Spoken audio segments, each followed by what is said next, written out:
APCC అధ్యక్షురాలు షర్మిల తెలుగుదేశం పార్టీకి star campaigner గా మారిందన్న విమర్శలు వెల్లువెత్తుతున్నాయి.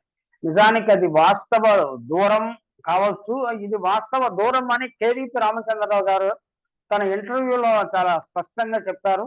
రాజశేఖర రెడ్డి వారసురాలైన ఆమె ఇటువంటి పాత్రను వహించదని, ఆమె చాలా సిన్సియర్ గా, హానెస్ట్ గా కాంగ్రెస్ పునరుజ్జీవనానికి ప్రయత్నం చేస్తుందని, కాంగ్రెస్ ఆమె నాయకత్వంలో రాజశేఖర రెడ్డి లెగసీ తోటి ముందుకు వస్తుందని విశ్వాసంతో వృద్ధతరం కాంగ్రెస్ నాయకుడిగా ఆయన వ్యక్తం చేస్తున్నారు.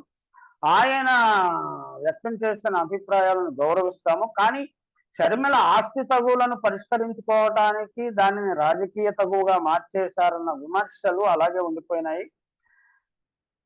గతంలో 18 మంది ఎమ్మెల్యేలు కాంగ్రెస్ పార్టీ నుంచి రాజీనామా చేసి 16 మంది అందులో గెలవటము, ఆ 16 సీట్లలో తెలుగుదేశం పార్టీకి డిపాజిట్లు రాకుండా పోవటం అనే పరిణామానికి తానే కారణమని షర్మిల భావిస్తున్నట్లుగా ఉన్నది. ఆమె కారణమని కేవీపీ గారు కూడా భావిస్తున్నట్లున్నది. కానీ ప్రజలు అలా భావిస్తున్నట్లు లేరు. 16 స్థానాల్లో టీడీపీ డిపాజిట్ కోల్పోయిన మాట వాస్తవమే.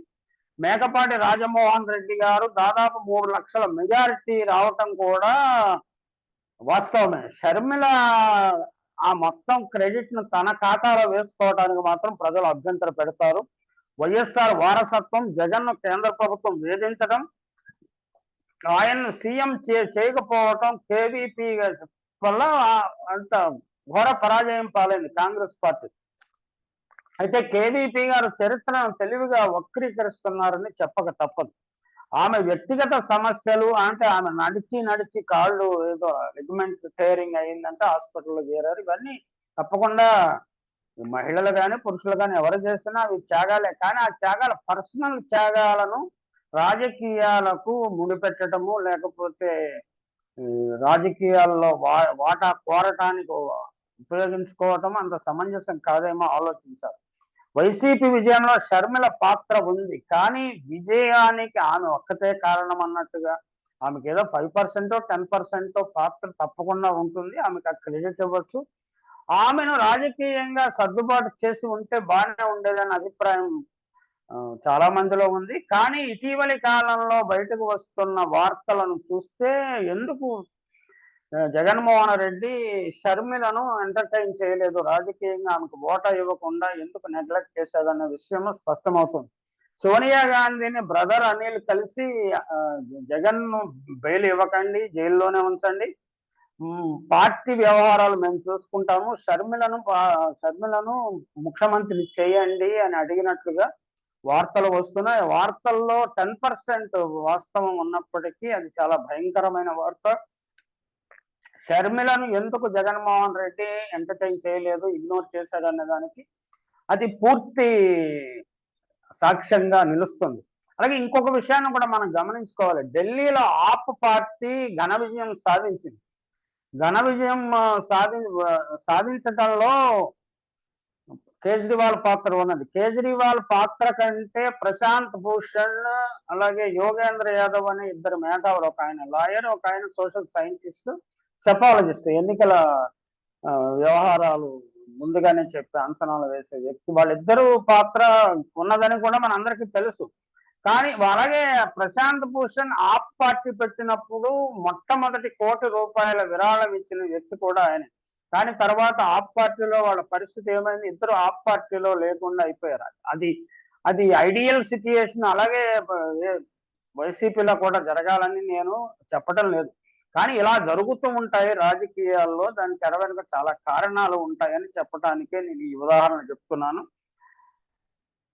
కాంగ్రెస్ కు మహత్తర సంస్థగా ఎదగటానికి కాంగ్రెస్ లో సోనియా గాంధీ, ఇందిరాగాంధీ, అలాగే నెహ్రూ కుటుంబం ఎదగటానికి ఎంతమంది కష్టించిన వారిని, ఎంతమందిని తొక్కుకుంటూ వాళ్ళు వచ్చారన్న విషయాన్ని కూడా ఈ సందర్భంగా కేవీపీ రామచంద్రరావు గారు గుర్తు చేసుకోవటం మంచిది. షర్మిలకు వైఎస్ఆర్సీపీలో ఎందుకు సరైన స్థానం కల్పించలేదో కేవీపీ గారికి తప్పకుండా బాగా తెలిసి ఉంటుంది. కాబట్టి పాక్షిక సత్యాలను మాత్రమే చెప్పి ప్రజలను మభ్యపరచడానికి కేవీపీ గారు ప్రయత్నించకూడదు. ఆయనకు తెలిసిన పూర్తి విషయాలను చెప్పి ఎందుకు జగన్మోహన్ రెడ్డి అశ్రద్ధ చేశాడు అని ఆమెకు పాత్ర రాజకీయాలలో ఎందుకు ఇవ్వలేదు అని ఇంటర్వ్యూయర్ పదే పదే అడిగినప్పటికీ, ఆ ప్రశ్న మీరు జగన్మోహన్ రెడ్డిని అడగండి, జగన్మోహన్ రెడ్డిని అడగండి, నన్నెందుకు అడుగుతున్నారు అంటూ ఆయన ఎదురు ప్రశ్న వేశాడు. ఎదురు సూచనలు ఇచ్చాడు. దీన్ని బట్టి అక్కడ ఏదో కుచ్ కాలా హై అనే అభిప్రాయం మనకు కలుగుతుంది. తెర వెనుక సోనియాతో బ్రదర్ అనిల్ చేసిన కుట్రలు, మంతనాలే అందుకు కారణం. అందువల్ల షర్మిలను ఇగ్నోర్ చేయాల్సి వచ్చిందని కేవీపీకి తప్పకుండా తెలిసే ఉంటుంది. ఇక ఆస్తి తగవులు అవన్నీ వ్యక్తిగతంగా దాని గురించి మాట్లాడటానికి ఆయన ఆసక్తి ప్రదర్శించలేదు. అది అది అది సక్రమంగానే ఉంది. రాజకీయ వారసత్వంలో భాగం. రాజకీయ వారసత్వం ఎవరైనా జగన్మోహన్ రెడ్డి పోరాడి సాధించుకున్నాడే తప్ప సోనియా గాంధీ దయాదార్చిన్యాల మీద కానీ, లేకపోతే కేవీపీ రామచంద్రరావు సహాయం వల్ల కానీ, ఉండవల్లి సహాయం వల్ల కానీ ఆయన సంపాదించలేదు. ఆయన సొంతంగా ప్రజల్లోకి వెళ్ళి ప్రజలని ఒప్పించి, మెప్పించి ఆయన అధికారంలోకి వచ్చారు. అసాధారణమైన 86% స్ట్రైక్ రేట్ తోటి 151 సీట్లను గెలుచుకుని అసాధారణ ప్రతిభను కనపరిచాడు, చరిత్రను సృష్టించాడు. అయితే ఇంత ఘన చరిత్ర సృష్టించిన జగన్మోహన్ రెడ్డి కేసీఆర్ మాదిరిగానే తన కుమారుడికి, కూతురికి, మేనల్లుడికి వీళ్ళందరికీ రాజకీయ వ్యవస్థలో భాగస్వామ్యం కల్పించి కేసీఆర్ కుటుంబ పాలన, అవినీతికర పాలన అంటూ తీవ్ర విమర్శలకు గురయ్యాడు.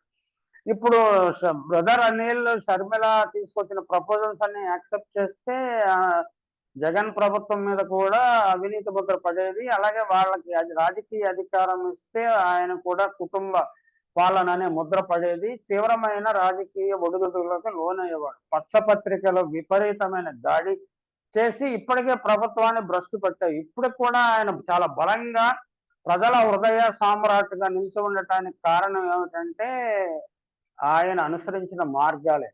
కేవీపీ రామచంద్రరావు గారి కాలం వేరు, రాజశేఖర రెడ్డి గారి కాలం వేరు, జగన్మోహన్ రెడ్డి గారి కాలం వేరు. జగన్మోహన్ రెడ్డి యువకుడు కావటము, వయసులో తక్కువ ఉండటం వల్ల ప్రతి సీనియర్ నాయకుడు నా కళ్ళ ముందే వచ్చాడు, వాడు ఇంత ఎదిగిపోతున్నాడని అసూయ ఉంటే ఉండవచ్చు. అలాగే వారు రాజకీయంగా తమ సలహాలు ఎందుకు తీసుకోవటం లేదని ఆగ్రహం కూడా ఉండవచ్చు. కానీ అతను చేస్తున్న ఇంట్రడ్యూస్ చేస్తున్న ఇన్నోవేటివ్ మోడల్స్ దేశానికి ఆదర్శంగా నిలిచే అనేక ప్రయోగాలు ఆయన చేస్తున్నాడు. ఏదో రాజశేఖర రెడ్డి గారు చెప్పినట్లుగా పరిపాలన లేదు, రాజశేఖర రెడ్డి గారి పాలనలాగా పరిపాలన షర్మిల అనొచ్చు, ఏదో ఒక కారణం వెతకాలి కాబట్టి. మరి కేవీపీ రామచంద్రరావు గారు ఆమెకు సలహా ఇవ్వాలి కదా. నేను ఆత్మబంధువుని చెప్తున్నాడు కదా, ఆత్మబంధువు చక్కని సలహా ఇచ్చి ఆమెను చక్కని మార్గంలో నడిపిస్తే కేవీపీ రాజకీయ పాత్ర ఆంధ్రప్రదేశ్ చరిత్రలో చక్కగా నిలుస్తుంది. లేకపోతే ఈ ఆత్మబంధువు నుంచి ఇక ఆత్మగౌరవం కోల్పోయిన వ్యక్తిలాగా ఆయన మిగిలిపోతాడు.